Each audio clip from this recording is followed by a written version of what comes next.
ఆదికాండం 22వ అధ్యాయంలో చూస్తే దేవుడు అబ్రహామును పరిశోధించెను. ఎట్లనగా ఆయన అబ్రహామా అని పిలవగా అతడు చిత్తం ప్రభువా అనెను.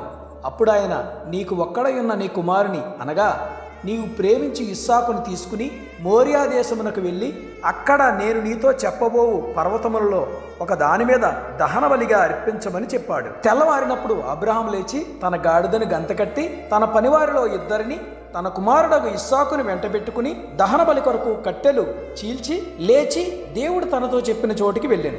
మూడవ రోజు అబ్రహాము కనులెత్తి దూరము నుండి ఆ చోటు చూచి తన పనివారితో, మీరు గాడిదతో ఇక్కడే ఉండండి, నేను ఈ చిన్నవాడును అక్కడికి వెళ్ళి దేవునికి మొక్కి మరలా మీ వద్దకు వచ్చేదమని చెప్పి దహన బలికు కట్టెలు తీసుకుని తన కుమారుడగు ఇస్సాకు మీద పెట్టి తన చేతితో నిప్పును కత్తిని పట్టుకుని పోయాడు.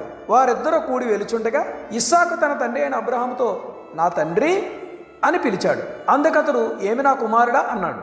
అప్పుడు అతడు, నిప్పును కట్టెలను ఉన్నవి గాని దహన బలికి గొర్రె పిల్ల ఏది అని అడగగా అబ్రహాము, నా కుమారుడా, దేవుడే దహన బలికి గొర్రె పిల్లను చూచుకునని చెప్పాడు.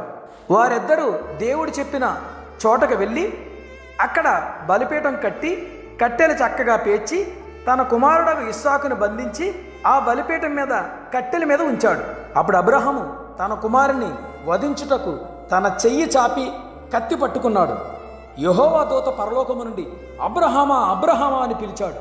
అందుకతడు, చిత్తము ప్రభువా అన్నాడు. అప్పుడు ఆయన, ఆ చిన్నవారి మీద చెయ్యి వేయకుము, అతనిని ఏమీ చేయకుము, నీకు ఒక్కడు ఉన్న నీ కుమారుని నాకీయ వెనతీయలేదు గనక నీవు దేవునికి భయపడవాడు అని ఇందువలన నాకు కనబడుచున్నదనెను. అప్పుడు అబ్రహాము కన్నులెత్తి చూడగా పొదలో కొమ్ములు తగులుకొని ఉన్న ఒక పొట్టేలు వెనుక తట్టున కనబడెను. అబ్రహాము ఆ పొట్టేలును పట్టుకుని తన కుమారునికి మారుగా పెట్టి దహన బలి అర్పించెను.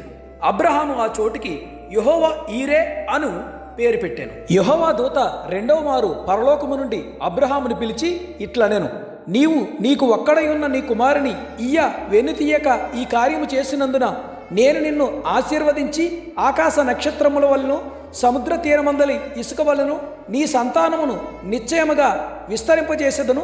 నీ సంతతి వారు నీ శత్రువుల గవిని స్వాధీనపరుచుకుందురు. మరియు నీవు నా మాట వినినందున భూలోకములోని జనములన్నీ నీ సంతానము వలన ఆశీర్వదించబడును. నా తోడని ప్రమాణము చేసి ఉన్నానని యెహోవా సెలవిచ్చెననెను. ఇక్కడ యెహోవా దూతగా ప్రత్యక్షమయ్యింది మరెవరో కాదు, యేసుక్రీస్తు ప్రభువారే. అలాగే గొర్రె పిల్లగా ఆయన రక్షణ కార్యాన్ని ఇస్సాకు ద్వారా ముందుగానే ఇక్కడ బయలుపరిచారు.